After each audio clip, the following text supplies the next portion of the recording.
Okay. It's Tom again, and I just wanted to do a quick update on MT01 Chrome.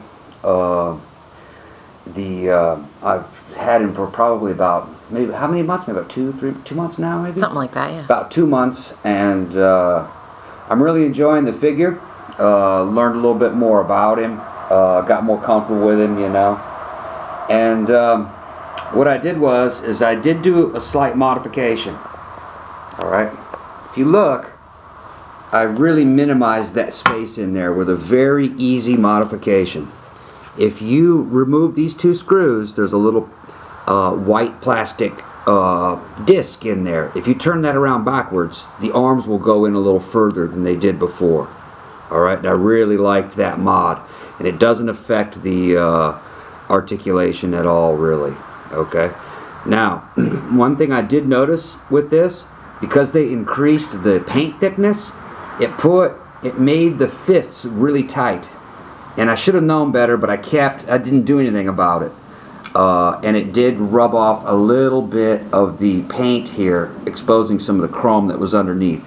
It's not really bothering me because I can color match this. Not a big deal, guys. So just, if you get one of these, you may want to run a little Dremel tool or a little nail, maybe with some sandpaper on it, and just take down a little bit of the paint on the inside of the fist to get rid of that friction. Now, I've heard another review on the MT01, and this is an older review, and the reviewer compared them to the Hero Collection. All right, and I respectfully disagree, and I'm going to show you why. I have some Hero Collections right here. I have a Hero Collection Getter Dragon, and I have a Hero Collection Getter 1. Okay, now these are both good figures. They have a lot of die cast in them, but I want you to look at the head sculpts on these. Okay, can you get a 0 in? Start, yeah, on the right. Look at that neck joint. Look how they did that. They interrupted the neck joint with the red lines. They like look at that. Now look at this head. Now look at this head. There's an obvious difference in the quality and the details. All right, and also look at this one right here. The waists do move, but there's no ball joint in there. So there's a lot more articulation. Look at Grendy right here. There's a lot more articulation in the Grendizer. All right, even the paint quality. I mean, you can see these are high gloss metallic type paints, and these are very matte and kind of almost rubberized type paint. So they really, I think it's a poor comparison to say that it looks like a Hero Collection. It's much closer to the lovely Bandai SRC. I put them at about the same level. The only difference is with the Bandais, you're going to get more up-to-date articulation. I mean, you know, this figure's only a couple years old now. You know, and they've got double ball jointed shoulders. You can get really good superposability. This figure, the platform that this figure was built on, I think it's coming close to almost 10 years old. It's a lot more it's good, but it's kind of got more of an old school feel. It's got single ball jointed shoulders and things, but it does get the job done. Alright, does get the job done. Now, HLPRO publicly announced on their Facebook that they would be doing another version of this with updated articulation. And but I think it's basically going to look like this. Now, another thing is that Grendizer came with a little little plate that went in the back of his neck to hold it straight, and you took it out in order to put his head up to put him into the spacer. I've found that you really can't tell when it's out. If you look back there, you can't tell. So I leave it out now to get more head articulation. Alright. So I really don't think you need the little thing in the back of the neck. Alright. Now I'm gonna put him in the spacer. Alright. Putting him in the spacer is fairly straightforward. I like how they did not compromise with his dimensions by trying to, or compromise on the dimensions of the spacer by trying to get these feet to fit into this spacer.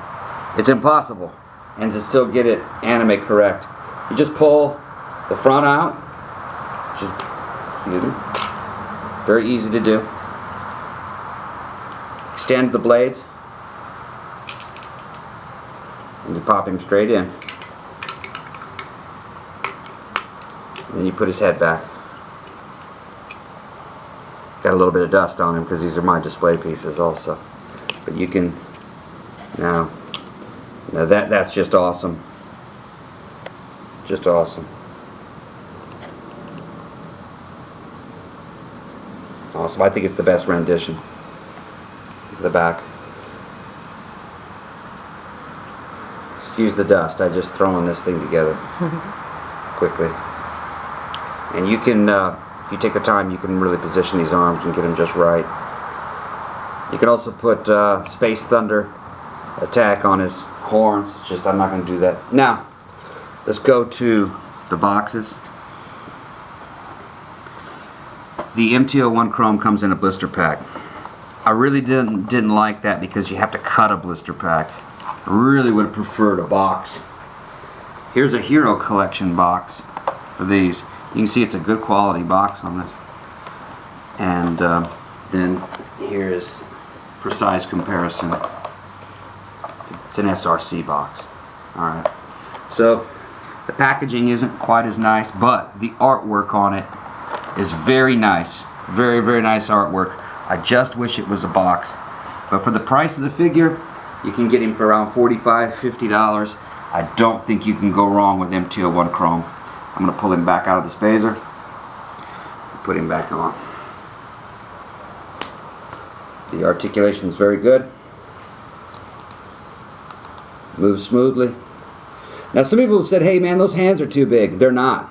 If you look at the anime, Grendizer's got some big ass hands. Alright? So actually the hand to cuff size ratio, I looked at the anime and that's accurate. He doesn't have these little effeminate hands. He's got these big old pimp slap hands. And that's the you think that's funny, huh? Jenny thinks that's funny. Grendizer's got some big old pimp slap hands. Alright. But he looks good. He looks good. Oh, and these also remove. Okay? They remove easily. They're just on pegs. That way, you know, because for those of you who don't know, which I'm sure everybody knows, to form his Harkin, these jump out. So when he's holding his Harkin, to be correct, you're supposed to take these off. I leave them on though for most of the time. Alright guys, just a quick update on how I feel about the figure. I'm really enjoying it. I think I got my money's worth, and I think it looks real good. You know, I've got no complaints. And this mod that I made here, I think it was a wise choice. It's not really affecting the figure. You know, it works well. Alright guys, this is Tom signing out. Bye-bye.